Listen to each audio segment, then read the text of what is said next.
నూలులో శతాబ్దాల గౌరవం, పట్టు పరంపరకు ప్రతీక, సంప్రదాయానికి శాశ్వత చిరునామా సఖీ. నమస్తే, వెల్కమ్ టు సుమన్ టీవీ. నేను పద్మిని. ప్రస్తుతంతో పాటు ప్రముఖ ఆధ్యాత్మికవేత్త, వాస్తు జ్యోతిష పండితులు అయ్యపు శ్రీకృష్ణ సుధీ గారు మనతో పాటు ఉన్నారు. మాట్లాడదాం సార్. నమస్తే సార్. నమస్కారం అండి. సార్, ఆర్థిక బాధల్ని మేము భరించలేకపోతున్నాం అని చెప్పే వాళ్ళ సంఖ్య అంతకంతకీ పెరుగుతూనే ఉన్న నేపథ్యంలో అడుగుతున్నటువంటి ప్రశ్న. అందరినీ అడుగుతూనే ఉంటాం, కానీ ఏ పుట్టలో ఏ పాము ఉంటుందో తెలియదు. ఎవరి మాట ఎవరిని హృదయాన్ని తాకుతుందో, ఖచ్చితంగా ఈయన చెప్పింది నాకు నచ్చింది, నేను చెయ్యాలి, నేను ఆచరించాలి అని అనిపించేటటువంటి పరిస్థితి ఉంటుంది. అందుకని మిమ్మల్ని కూడా అడుగుతున్నాను, ఈ ఆర్థికపరమైనటువంటి ఇబ్బందులు ఇవాళ రేపు ఎందుకని ఇంత ఎక్కువగా చూస్తున్నాం? ఎవరిని ఉన్నవాడికి అప్పులున్నాయి, లేనివాడికి ఉన్నాయి, ఉండి లేనివాడికి కూడా అప్పులున్నాయి. ఏమిటండి అప్పుల బాధలు? వీటి నుంచి బయటపడడానికి ఇది చెయ్యండి, ఖచ్చితంగా జీవితం మారుతుంది అని చెప్పే విధానం ఏదైనా ఉందా? ప్రేక్షకులు చెప్తారా? చాలా ఉన్నాయండి. ఎందుకంటే ఆర్థిక పరమైన ఇబ్బందులు ఒకటి కాదు సమస్యకు కారణం. కొంతమందికి విషయంలో అంతకుముందు రోజుల్లో చూడండి, బహుసంతానమే సమస్యగా చెప్పేవాళ్ళు. ఎక్కువ మంది పిల్లలు ఉన్నారు, పోషించలేక ఇబ్బందులు. ఇవాళ ఇద్దరే ఉంటున్నారు, ఒక్కళ్ళే ఉంటున్నారు. ఏం చేస్తున్నారు? వాళ్ళకి మామూలుగా మీరు గమనిస్తే ఒక 10,000 అయ్యే పనికి 10 లక్షలు ఖర్చు పెడుతున్నారు చాలామంది. అవసరమా అంటే నిజం కాదు. ఇప్పుడు మీరు 10వ తరగతి వరకు ఎక్కడైనా చదివించండి, వాళ్ళకి ప్రైమరీ ఎడ్యుకేషన్లో వచ్చేది ఒక స్థాయి వరకే ఉంటుంది. మీరు మొత్తం బాగా వాళ్ళని కుక్కి వాళ్ళకి ఎక్కించినా కూడా వాళ్ళ మైండ్ కొంతవరకే రిసీవ్ చేసుకోగలుగుతుంది. వాళ్ళ ఎవరిదైతే స్థితి ఒక దాని మీద కాన్సన్ట్రేట్ అవుతుందో అప్పుడు దాంట్లో డెప్త్ నాలెడ్జ్కి వెళ్తారు. అందువల్ల ఉపయోగం అది.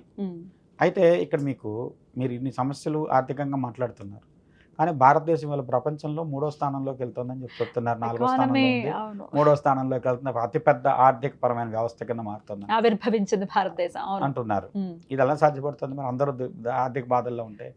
ఇక్కడ ఏంటంటే బాధలు ఉండటం వేరు, బాధలు తెచ్చుకోవటం వేరు. తెచ్చుకున్నవేనా ఇవి? చాలా వరకు. ఎందుకంటే ఆర్థిక పరంగా మనకి ఆహారం కావాలండి. నిత్యావసరాల్లో ఆహారానికి కొరత ఉందా? లేదు. ఆహార దినుసులు సర్ప్లస్గా ఉన్నాయి ఇవాళ, ఉత్పత్తిలో ఖచ్చితంగా ఉంది. తర్వాత వస్త్రాలు కావాలి, లేవా? బోల్డ్. తర్వాత ఇల్లు కావాలి.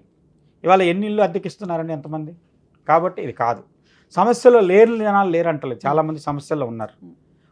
ఉన్న చోట ప్రోగుపడి ఉంది, లేని చోట అసలు లేదు. దీనికి ఏంటంటే దానికి మీరు ఎన్నో ఉపాయాలు ఉన్నాయి. కొంతమంది కుబేరుని పూజ చేయమంటారు, కొంతమంది వచ్చే శివుడిని పూజ చేయండి అంటారు, కొంతమంది వచ్చే శివుడికి అతి చిన్నదైనటువంటి ఒక పరిహారం తెలుసా మీకు? ఎవరైనా చేయొచ్చు. ప్రతిరోజు ఉదయం లేచి వేప చెట్టు చూసుకొని, వేప చెట్టు ఎక్కి కూర్చొని, లేతాకులు ఉత్తరముఖంగా కూర్చొని, లేతాకులన్నీ గుప్పెట్లోకి తీసుకొని ఓం నమ శివాయ ఓం నమ శివాయ చెబుతూ ఆ చేతిలోకి ఎన్ని ఆకులు వస్తే ఆ నాకులు తింటూ కూర్చోండి. ప్రతిరోజు అలా చేయండి. ఆర్థికంగా మీ సమస్యలు తీర్తాయో చూద్దాం. ఏమిటి సార్ ఇది? తంత్రం అండి, మంత్రం అవసరంలా. అయితే ఉత్తరముఖంగా కూర్చొని ఉండాలి మనం. వేప చెట్టు ఎక్కండి, ఉత్తరముఖంగా కూర్చోండి. ఆ చెట్టు మీద ఉత్తరముఖంగా కూర్చొని, ఉత్తరం పాకిన కొమ్మ మీద కూర్చొని, లేతాకులు, మరి ముదరాకులు తినాలన్నా మనకి ఇబ్బందిగా ఉంటుంది, లేతాకులు తినచ్చు. అలా తిని అది శివపంచాక్షరి చెప్తూ తినండి. ఓం నమ శివాయ. ఎన్నాళ్ళు ఇలా చేయండి? 11 రోజులు చేయండి, మీకు ఫలితం కనబడుతుంది. 21 రోజులు చేయండి, ఇంకా ఫలితం కనబడుతుంది. 40 రోజులు చేయండి, ఇంకా ఫలితం కనబడుతుంది. మీరు కనపడుతుంటే చేసుకుంటే వెళ్ళండి, ఆపద్దు. మీకు ఫలితం వస్తుంది ఎంతో కొంత. 1,00,000 రూపాయలు రావాలి, 10,000 వచ్చినాయి చాలు అనుకుంటే కాదు, 1,00,000 వచ్చేదాకా చేయండి. 10,000 వచ్చినాయి, వస్తాయి. 100% తంత్రం ఎప్పుడు తప్పదండి. సరైన విధానంలో చేస్తే, తూచా తప్పకుండా ఆచరిస్తే తప్పదు. ఏ రోజున మొదలు పెట్టమంటారు దీన్ని? ఏ రోజైనా మొదలుపెట్టండి, మీకు నచ్చిన రోజు మొదలుపెట్టండి. సమయం ప్రతిరోజు చేయండి. ఉదయాన్నే, సూర్యోదయం కంటే ముందు ఉదయాన్నే ఏమీ తినకుండా వెళ్ళండి, చేయండి. అదొక తంత్రం. అలానే భృగువారే శతం ధీమాట్ పటేత్ వత్సర మాత్రకం అష్టైశ్వర్యమవాప్నోతి కుబేర యవభూతలే. ఇది లక్ష్మీ అష్టోత్తరం చివరిలో దాని ఫలితాన్ని చెప్పేటువంటి ఫలస్తుతి. దీంట్లో మీరు భృగువారే శతం ధీమాట్ పటేత్ వత్సర మాత్రకం ఒక శుక్రవారం నాడు మొదలుపెట్టి సంవత్సరంలో 52 శుక్రవారాలు వస్తాయి కదా, ప్రతి శుక్రవారం క్రమం తప్పకుండా 108 సార్లు లక్ష్మీ అష్టోత్తరం పారాయణ చేయండి. ఖచ్చితంగా మీకు ఐశ్వర్యవంతులు అవుతారు. ఎంత సమయం పట్టొచ్చండి 108 సార్లు అవ్వడానికి? 2 నిమిషాలు 3 నిమిషాలు పడుతుందండి. మొదట్లో 5 నిమిషాలు పడుతుందేమో. అష్టోత్తరం మొత్తం అది స్తోత్రంగా పారాయణ చేయండి. స్తోత్రంగా చేయమంటున్నారు. ప్రకృత్యై నమః వికృత్యై నమః అవసరం. ప్రకృతిం వికృతిం విద్యాం సర్వభూతప్రదాం శ్రద్ధాం విభూతిం సులభం నమామి పరమాత్మికం. శివుడు అమ్మవారు అభేద్యం అండి, లక్ష్మీదేవి. శివాష్టోత్తరంలో కూడా లక్ష్మీ వస్తుంది, లక్ష్మీ అష్టోత్తరంలో శివాయ శబ్దం వస్తుంది. ఇది వీళ్ళిద్దరూ ఎప్పుడు ఉన్నారంటే సృష్టిలో ఉన్నారు. స్థితిలో ఉన్నారు, ప్రళయంలో ఉన్నారు, అంత్యంలో ఉన్నారు. శివుడైనా సరే ఎప్పుడు పుట్టాడంటే ఏం చెప్తారు? లక్ష్మీదేవి క్షీరసాగరం నుంచి పుట్టిందే లక్ష్మీదేవే, శ్వేతదీపంలో ఉన్నదే లక్ష్మీదేవే, భృగుపుత్రిగా జన్మించేది లక్ష్మీదేవే. అంటే ఎప్పుడు ఉంది అంటే ఆమె ఒక్కొక్కళ్ళు ఒక్కొక్క కామ్యం కోసం ప్రార్థించారు, వాళ్ళ కామ్యం తీర్చడం కోసం ఆ రూపంలో ఆమె ఆవిర్భవించింది. సృష్టి స్థితి ప్రళయ కేలు సంస్థాయే. ఆదిశంకరుడు చెప్పిన దాంట్లో కూడా సృష్టిలో ఉంది, స్థితిలో ఉంది, ప్రళయంలో ఉంది, ఆది అంత్యం మధ్యంలో అన్ని చోట్ల ఉంది ఆమె. కాబట్టి లక్ష్మి అనేది ఎప్పుడు నిరంతరం ఉండేటువంటిది. అలానే శివుడు నిరంతరం ఉండేటువంటి వాడు. ఇక్కడ శివుడికి స్త్రీ స్వరూపమే మహాలక్ష్మీదేవి, మహాలక్ష్మికి పురుష స్వరూపమే శివుడు. అలానే నారాయణి అమ్మవారికి పురుష స్వరూపమే విష్ణువు, విష్ణువుకి స్త్రీ స్వరూపమే అమ్మవారు నారాయణి. ఇక్కడ ఏంటంటే మీరు గమనిస్తే విష్ణువు అయినా కూడా స్త్రీ స్వరూపంలో వచ్చాడు చాలా సందర్భాల్లో. ఎందుకంటే సృష్టికి ఖచ్చితంగా యొక్క విష్ణువు యొక్క స్త్రీ స్వరూపమే ఆధారమైందని చెప్తాడు. ఎందుకంటే కుంతీదేవికి ఇచ్చిన మంత్రం కూడా విష్ణువు జనం కల్పయేతు అని మొదలవుతుంది. అందువల్ల ఏంటంటే ఇక్కడ దీంట్లో మోహిని అవతారం ఎందుకు ఎత్తాడు శివుడు? అదే విష్ణువు.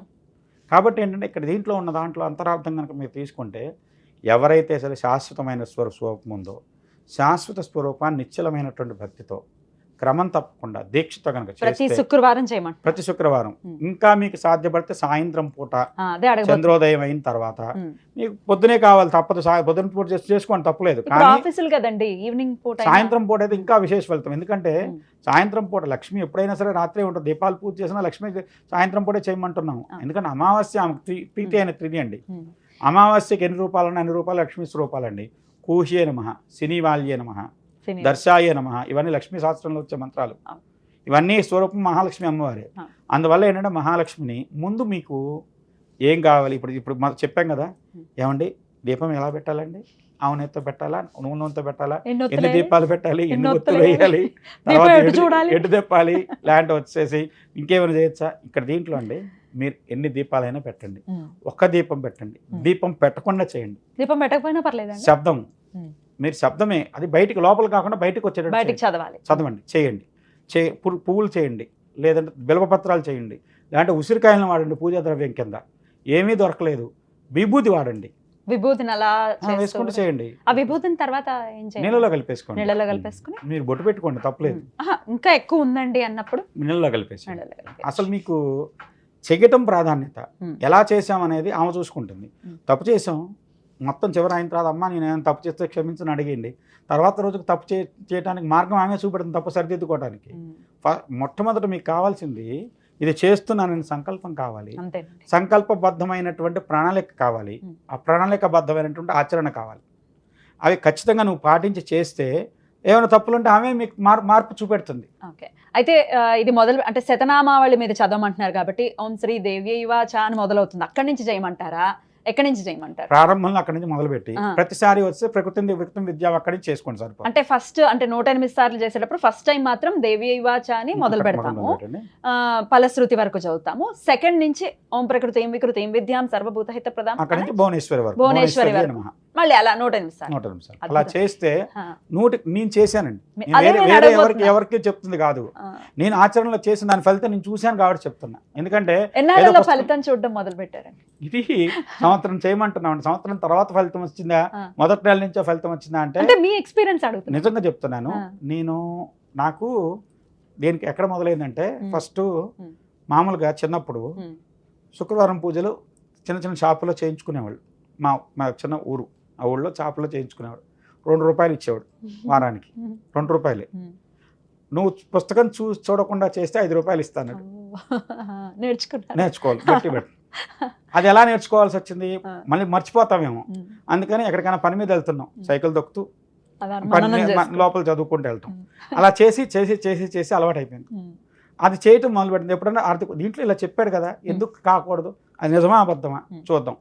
దీంట్లో ఏదో ఫలితం ఏదో చెప్తారు కదా, ప్రతి పూజ చివర ఫలితం, విష్ణు సహస్రం చెప్తారు, చివరిలో ఫలితం చెప్తారు, లలితా సహస్రం తర్వాత ఫలశ్రుతి చెప్తాం, తర్వాత ఉత్తర పీఠికలో ఉంటుంది. ఇవన్నీ చేస్తాం. ఇది నిజమా కాదా అంటే మనం ఒకసారి ప్రయత్నం చేసి చూద్దాం. మొదలుపెట్టాను, నా దగ్గర 1,00,000 రూపాయలు ఇవ్వండి, 60 లక్షలు పెట్టి ఇల్లు కొన్నాను. వితిన్ ఆ ఇయర్లో మొదలుపెట్టినామంటే వచ్చింది. ఆ ఇంట్లోకి వెళ్ళి కూడా కంటిన్యూ చేసి అదే పూజను. దాని తర్వాత ఇంకొక 5-6 ఏళ్ళకి ఇంకొక ఇల్లు కొనుక్కున్నాను. ఆ ఇంట్లోంచి అపార్ట్మెంట్ ఎందుకులే సొంత ఇల్లులో ఉందామని, అది 1,72,00,000 పెట్టుకున్నాను. అప్పు చేసి కొన్నాను, ఇప్పటికీ లోన్ ఉంది. కానీ నాకు అంత త్వరగా అడ్జస్ట్ అయిన డబ్బులు కూడా అంటే మీకు మార్గాలు దొరికాయి మీ పనికి కానీ లేకపోతే అంతేనా? ఆ రోజున్న పరిస్థితుల్లో వాడికి 1,72,00,000 ఇవ్వాలండి. నాకు ఈ ఐటీలు కానీ బ్యాంక్లో రిలేటెడ్ దీని రిలేటెడ్ కానీ ఏమీ పెద్దగా లేవు. కానీ నాకు ఆ అమౌంట్ వచ్చింది, అది తీర్చగలిగే కట్టుకో ఇల్లు ఆ ఇంట్లోనే ఉంటాను నేను ఇప్పటికి కూడా. అది ఆమె ప్రసాదమే, లక్ష్మీ ప్రసాదం కంటిన్యూ చేస్తున్నారా? చేస్తుంటాను నేను. లక్ష్మీ నిలయం ఆమె ప్రసాదమే, లక్ష్మీ ప్రసాదం. ఆమె ప్రసాదం మనం అనుభవిస్తున్నాం కాబట్టి అది ప్రసాదం కింద తీసుకోవటమే. ఇప్పటికీ చేస్తున్నారు అయితే? చేస్తాను. అద్భుతం అండి, అద్భుతం. అయితే ఇది కార్తీక మాసంలో ఉన్నాం కాబట్టి ఈ కార్తీక మాసంలో ఐశ్వర్యం ఈశ్వరాధీనం అని అంటారు. మీరు ఈశ్వరుడికి లక్ష్మీదేవికి అభేదం అని చెప్తూ ఉన్నారు కాబట్టి ఈ వచ్చే ఫస్ట్ శుక్రవారం నుంచి మొదలు పెట్టుకుని కూడా చేసుకోవచ్చు. అయితే మధ్యలో అడ్డొస్తే ఏంటంటే అదేమైనా అపశకునం అని భయపడే వాళ్ళు ఉంటారండి, వాళ్ళ పరిస్థితి ఏంటి? మొదటి తర్వాత రెండోది వారం చేసిన తర్వాత మూడో వారం అడ్డు వస్తే తప్పలేదు. పర్వాలేదు. 52 వారాల్లో ఎప్పుడైనా తప్పలేదు. ద్వితీయ విఘ్నం అయితే మళ్ళీ తర్వాత వారాన్ని మొదటి వారం కింద వారం కింద కన్సిడర్ చేసుకోండి. అద్భుతం అండి. అయితే ఇంకొక ప్రశ్న అండి, సూతకంలో ఉన్న వాళ్ళు దీన్ని చేయొచ్చా? ఎవరికి సూతకం ఉంటుందండి? ఎవరైతే ఆచరించారో కర్మ ఆచరించిన వాళ్ళిద్దరికి, దంపతులు ఇద్దరికి ఉంటుంది. లేదంటే వచ్చి అన్నదమ్ములు ఎంతమంది ఉంటే అంతమందికి ఉంటుంది. అన్నదమ్ములకి వాళ్ళ భార్యలకు వాళ్ళైతే చేయొద్దు. వాళ్ళు చేయొద్దు. ఇది అయిపోయాక చేసుకోండి. అద్భుతం అండి, చాలా అద్భుతమైనటువంటి మార్గాన్ని చెప్పారు.